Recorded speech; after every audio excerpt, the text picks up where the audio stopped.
Hello, everyone. This is Tom Fox back again for another episode. And I'm absolutely thrilled today because I'm in for a treat, which means you're in for a treat, as we have Johnny Bernhard to visit with us, a native Texan, a part time hill country person, and a prolific writer. So, Johnny, first of all, welcome and thank you so much for taking the time to visit with us today. Thank you for having me, Tom. Always good to be in the hill country, whether or not if it's virtual or live and in person. Thank Always you so time well spent. I couldn't agree more. Could you tell us a little bit about your professional journey as an author? But you got to start about the native Texan part. Tom, I always love about native Texan, my family history, my husband's history, my family, my maiden name, last name Fritz. They came in when Texas was a republic. They came in from Indianola and they settled around Jackson County. They were small cotton farmers, small farmers, and pretty much the family through multiple generations stayed in that area, married into another German family, the Weberneck family. And they also had the same stories as immigrants, German immigrants into Texas. My husband's family, the Bernhards, and there's the old Bernhard locker right there on the Ingram Highway in Kerrville. They came to Texas from Germany through Indianola and went further up into the hill country and were farmers. My husband had a great grandfather that worked as a cattleman on the original Wyo ranch owned by the Schreiner family. So our Texas roots are deep. We're very proud of them. And just a quick aside, because I think any native Texan would chuckle at this. I was at a book event in Mississippi, and there was a Mississippian author before me.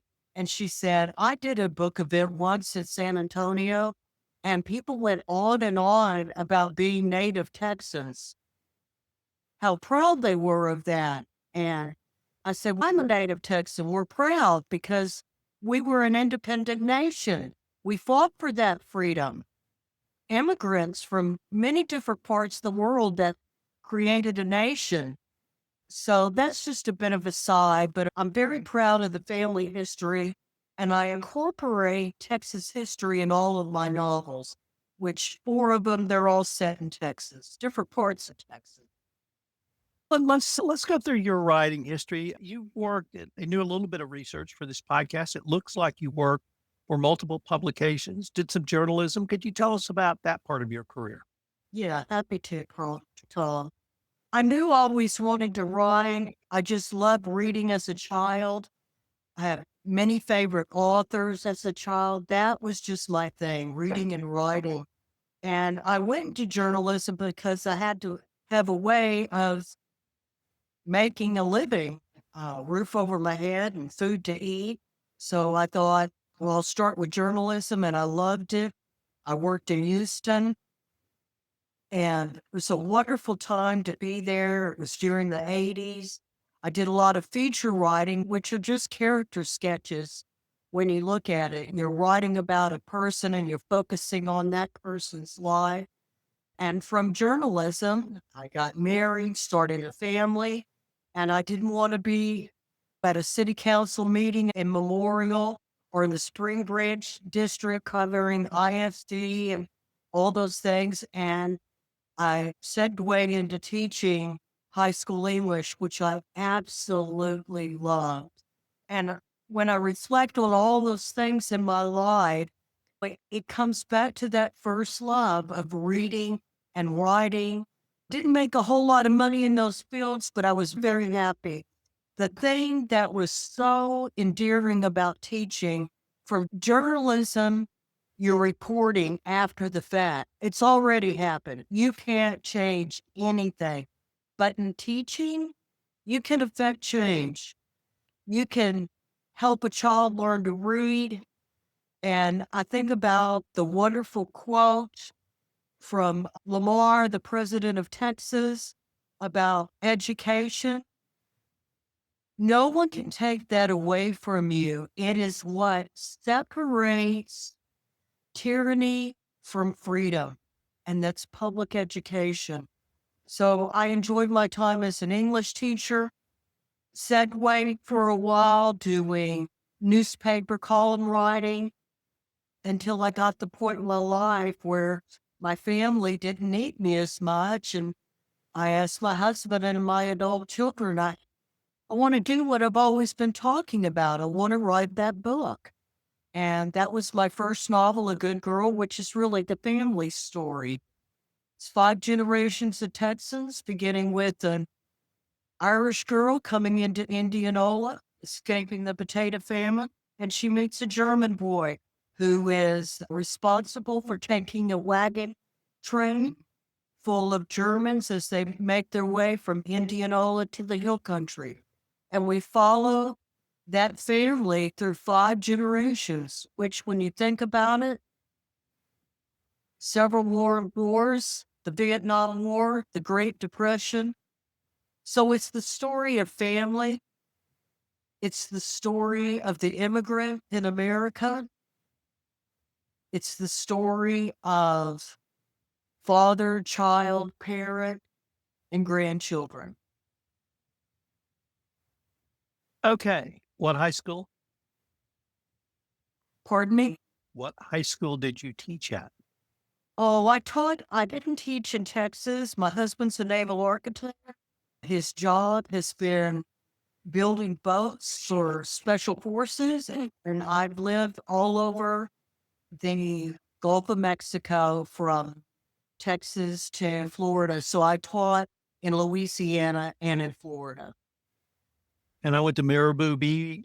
Lamar Junior High School. So there you go. Yeah. So the scope, I have so much I want to visit with you about.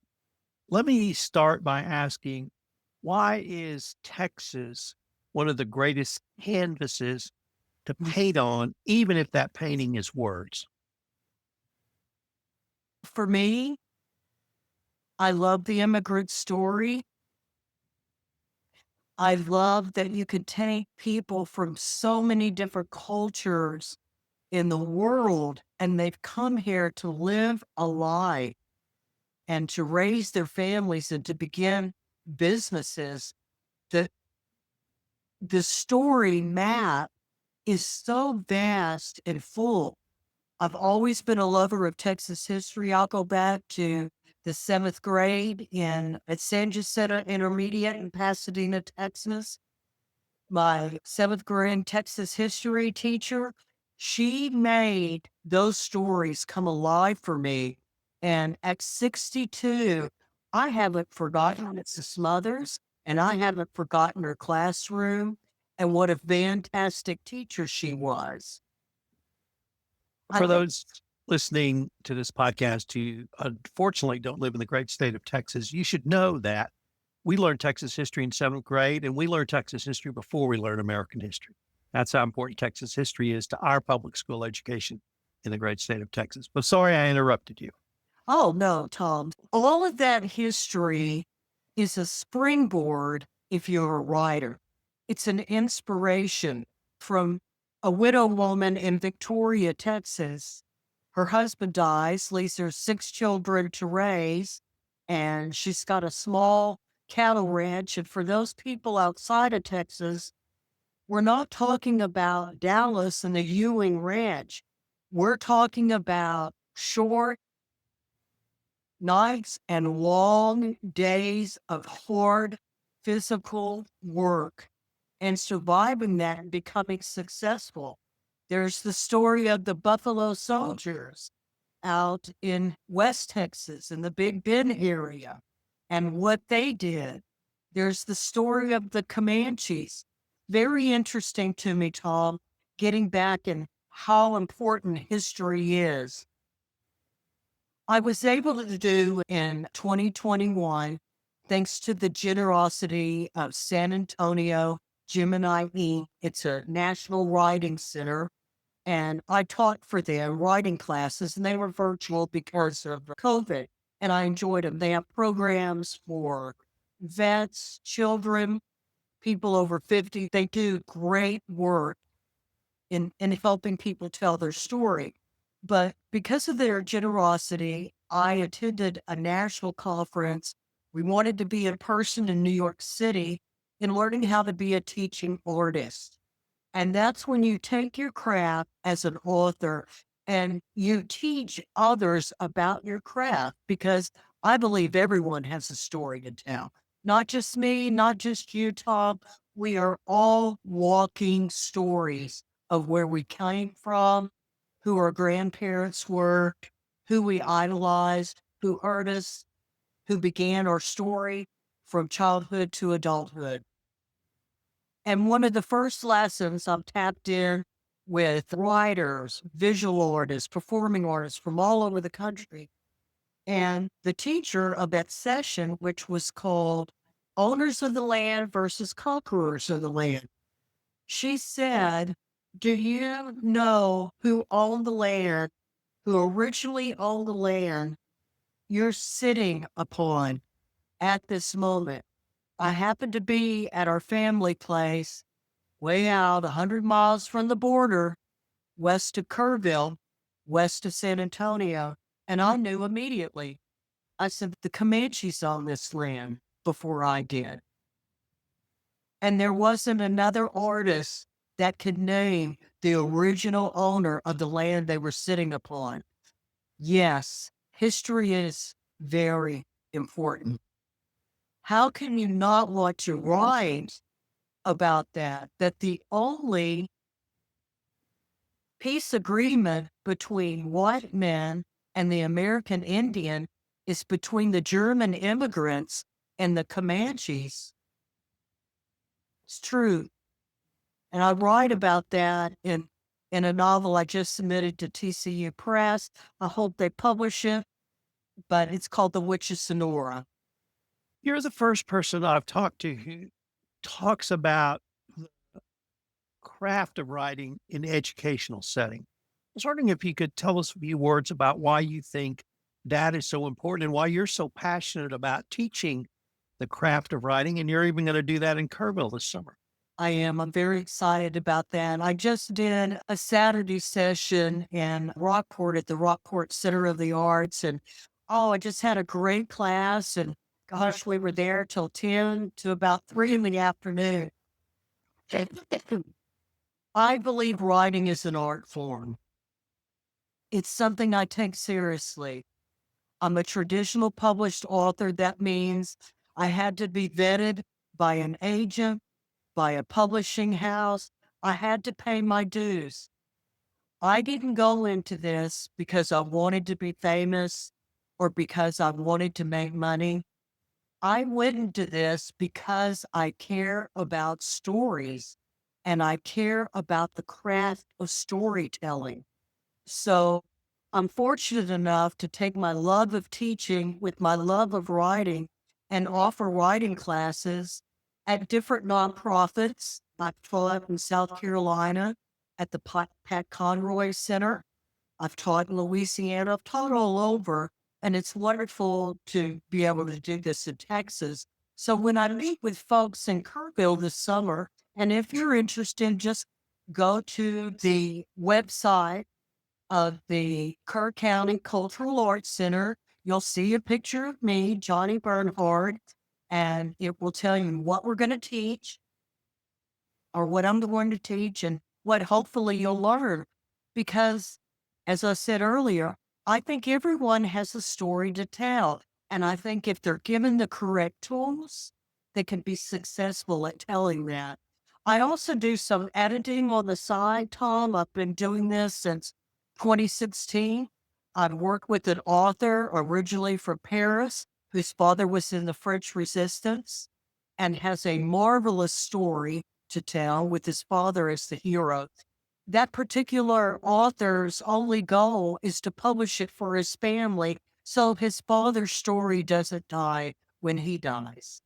I'm working with a man that Dr. LaSalle, he spent his career in nature and studying botany, and he wants to write a book about conservation.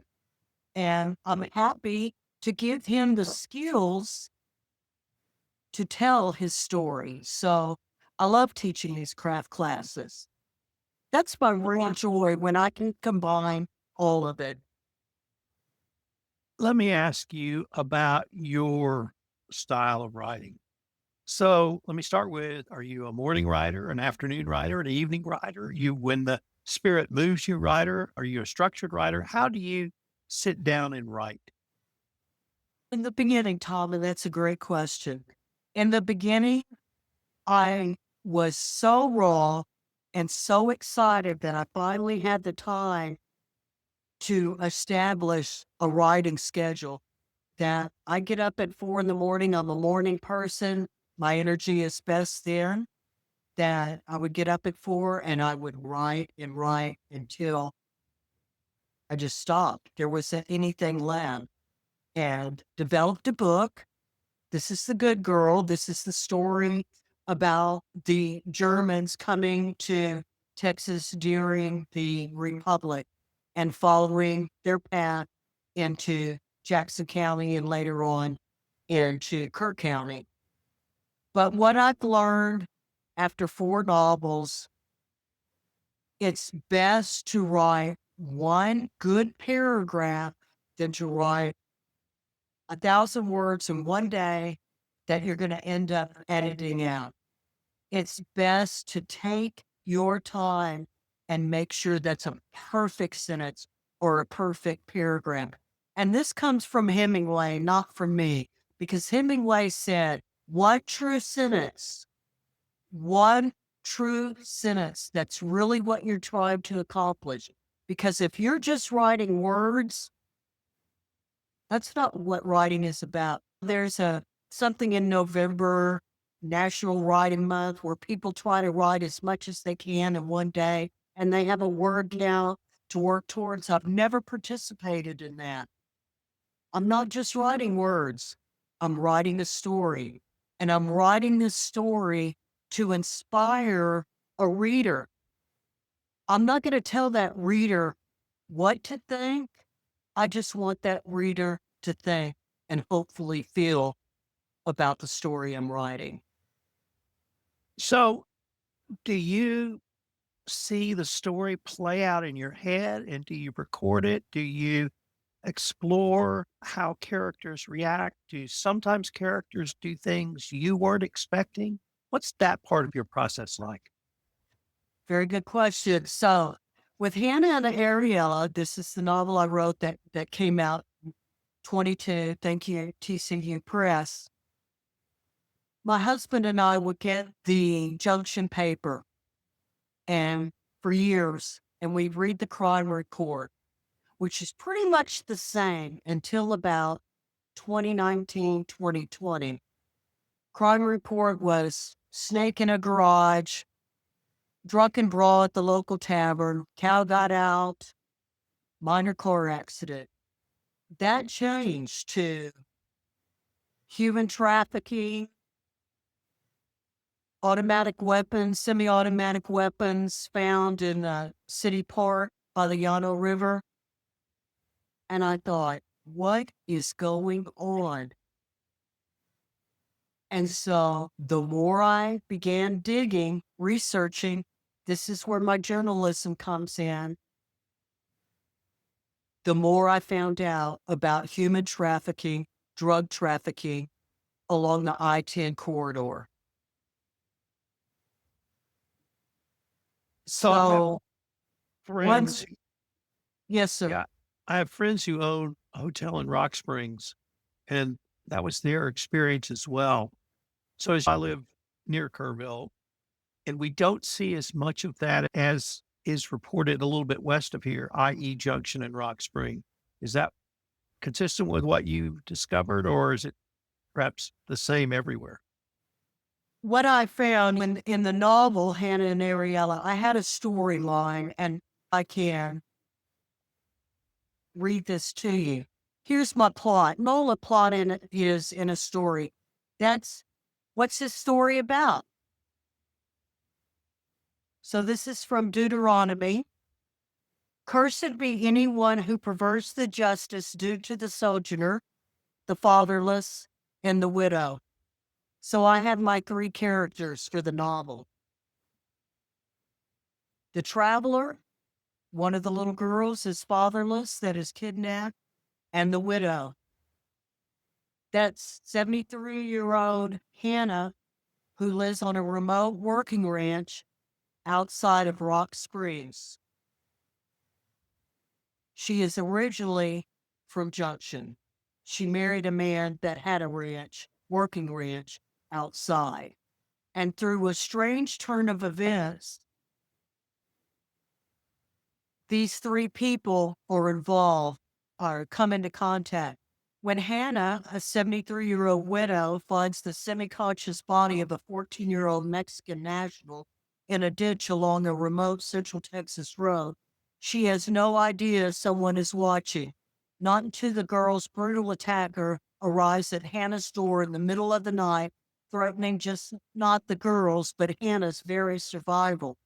Ultimately, the question of justice for a victim of human trafficking and the woman who helps her lies in the hands of a biracial Border Patrol officer and an unconventional small town sheriff. The I-10 corridor of Texas connects saints, demons, and victims as the ultimate question of life and death is decided by two strangers fate has bound together. They must make a hard choice. Either follow the law or follow their conscience. So yes, the book was written and done after solid year of research, watching a lot of documentaries. At the time, I did a lot of research with Homeland Security, FBI. At the time, I was living in Mississippi for my husband's job and traveling back and forth. Mississippi is number 3 in the country as far as human and sex trafficking because they have a lot of casinos on the coast.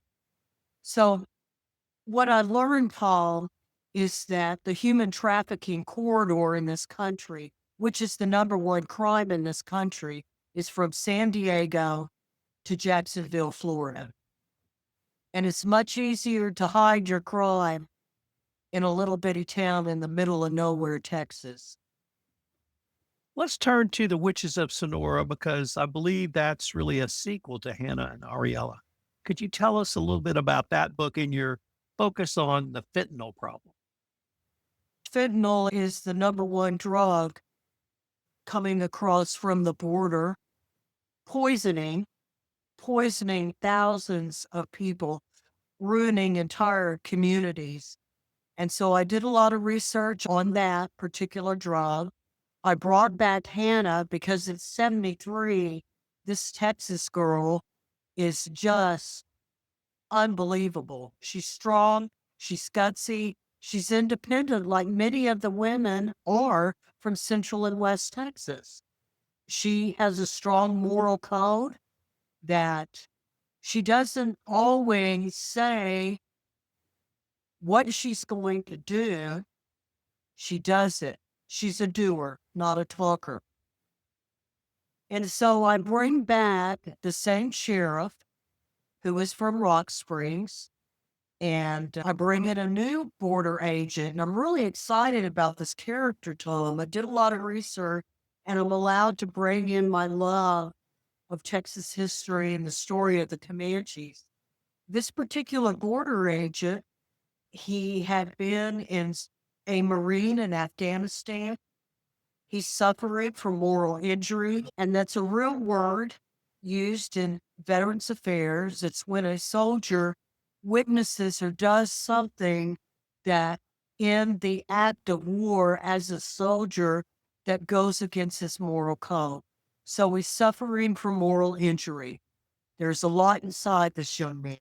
He's originally from Bandera. His mother is Mexican American, and his father's ancestry line is part Comanche and Hispanic. So he's a very interesting character, very duty driven, and also haunted by things in his past. He is working with another border agent, and this is a female that's in Del Rio. Both of them uncover a man that is a Caucasian man a lifelong criminal since he was 16, 17 years old from Ocala, Florida, who's been working for different cartels. He's never caught, a sociopath that eventually gets a very important job for a cartel boss in funneling fentanyl from northern Mexico into a ranch in Del Rio outside of town. So I hope to see this book come to fruition. It is with TCU Press and being vetted at this time. Joanne, could you give us a teaser preview of what you hope to teach when you come down to the KCC in August? I hope to encourage writers that there is a system in publishing. Okay. And it's the same presentation I gave this past Saturday in Rockport. And this is a true story. There was a gentleman in my class, a retired pharmacist, obviously a very intelligent man who's interested in writing books. And he went with what we used to call a vanity press, or a press that you actually pay and they publish your book. And unfortunately, he spent thousands of dollars and the company voted, and he maybe sold $30 returned.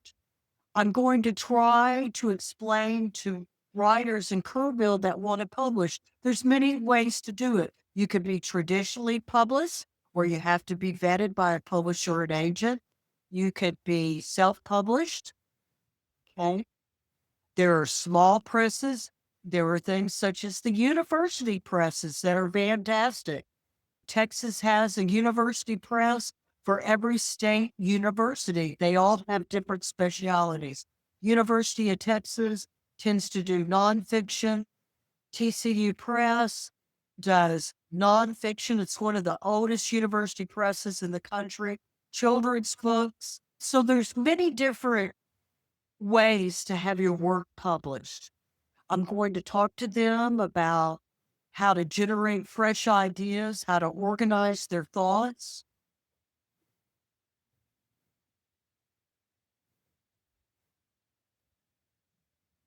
I was looking at the website to see what was on there.